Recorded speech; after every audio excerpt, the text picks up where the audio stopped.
Selamat siang semua, perkenalkan nama saya Valencia Christina dan pada hari ini saya bakal menjelaskan mengenai jembatan spaghetti yang akan saya buat. Sebelum itu, apa sih jembatan itu? Nah, jembatan adalah jalan dari bambu, kayu, beton, dan sebagainya yang direntangkan di atas sungai atau jurang, tepi pangkalan, dan lain-lain, atau merupakan titian besar atau juga perantara. Nah, sekarang saya bakal membahas mengenai fakta-fakta menarik dari jembatan-jembatan yang ada di dunia. Pertama, ada jembatan The Danyang Kunshan Grand Bridge.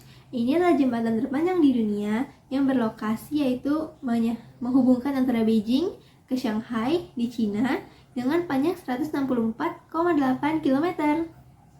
Selanjutnya ada jembatan Zhangjiajie Glass Bridge. Nah, jembatan ini adalah jembatan kaca terpanjang di dunia dengan panjang 266 meter dan berlokasi di Hunan, China. Nah, yang terakhir ada jembatan Kota Intan. Jembatan ini adalah jembatan paling tua di Indonesia yang dibangun oleh VOC yang berlokasi di Kota Tua, Indonesia. Nah, jembatan ini dibangun pada tahun 1628. Untuk jenis atau desain jembatan spaghetti yang saya buat ini, saya menggunakan jenis jembatan Warren Truss.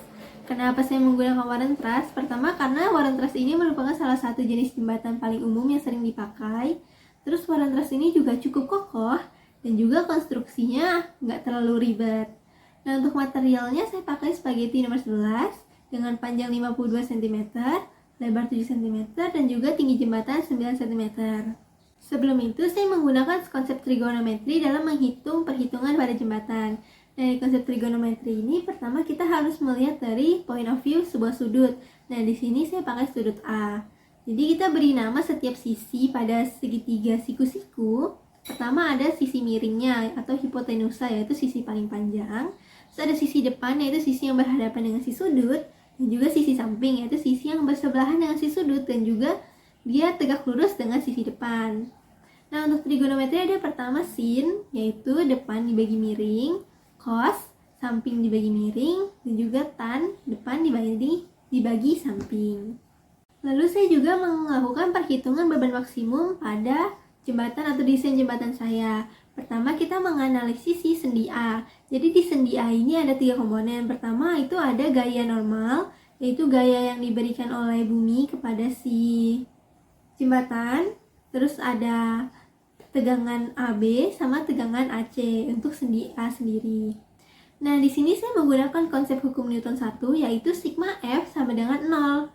Nah, jadi kita bisa hitung di sini, yaitu dengan resultan 0, resultan X dan resultan Y sama dengan 0, supaya si jembatan ini bisa setimbang.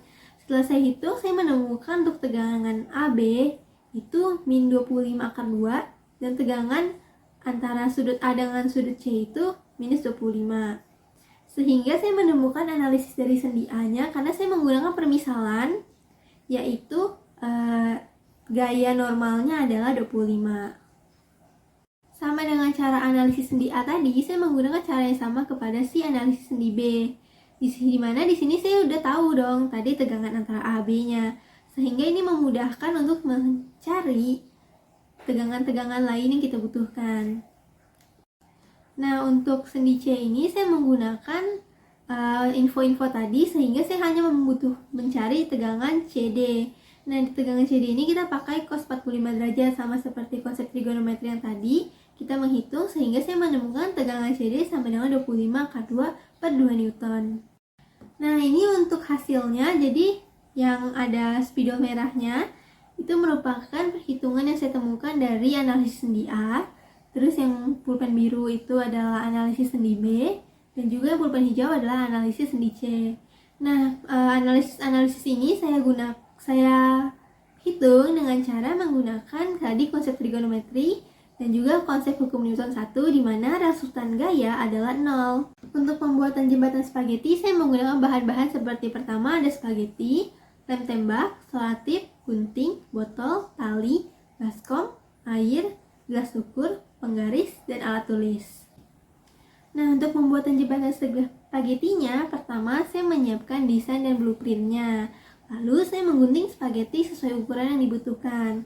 Setelah itu saya menyusun dan menyatukan spaghetti menjadi jembatan. Untuk menyusunnya sendiri saya menggunakan teknik jadi dia disilang-silang supaya si jembatan bisa menjadi lebih kokoh, dan juga Untuk menyatukannya atau mengkonstruksinya, saya menggunakan lem tembak, solatip, dan juga tali untuk menyambungkan antara sendi-sendinya. Lalu di sini saya melakukan pengujian. Pertama, pengujian yang saya lakukan adalah dengan menggantung atau menaruh si jembatan dengan jarak 50 cm, lalu digantungkan dengan tali ke sebuah botol.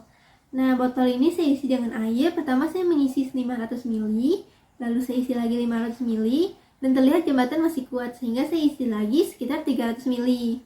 Namun ketika saya pergi mengambil air untuk memenuhkan si botol, ternyata jembatannya jatuh dan rusak. Sehingga dapat saya simpulkan kalau ternyata jembatan saya hanya bisa menahan berat 1,2 kg sampai 1,3 kg. Pada pembuatan penjembatan spaghetti kali ini, hal-hal baik yang sudah saya lakukan, pertama saya berbuat kesabaran, terus saya juga teliti dan juga berusaha untuk lebih tekun dalam mengerjakan jembatan spaghetti ini. Sikap-sikap atau hal-hal yang perlu saya perbaiki, pertama saya lebih rapi lagi, terus saya harus lebih disiplin terhadap waktu, dan juga saya harus melakukan persiapan yang lebih lagi. Setelah membuat jembatan ini, perbaikannya pertama saya harus melakukan perhitungan yang lebih baik. Jadi saya harus membuat atau menghitung gimana supaya jembatan saya ini bisa berdiri lebih kokoh lagi. Nah, saya juga harus lebih teliti dan juga lebih rapi. Jadi ketika membuat si jembatan, saya sadar kalau ternyata masih banyak beberapa tempat di mana saya yang kurang rapi, sehingga itu menjadi sebuah celah dari si jembatan untuk mudah roboh. Melalui proyek kali ini saya belajar banyak hal. Pertama, tentunya saya belajar untuk lebih sabar, lebih tekun, dan juga pantang menyerah. Saya juga belajar tentang bagaimana sih caranya menghitung atau perhitungan dari masa si jembatan ini. Selain itu saya juga belajar dari proses-prosesnya, yaitu mungkin seperti bagaimana cara menghitung dengan baik, terus bagaimana menyatukan komponen-komponen tersebut.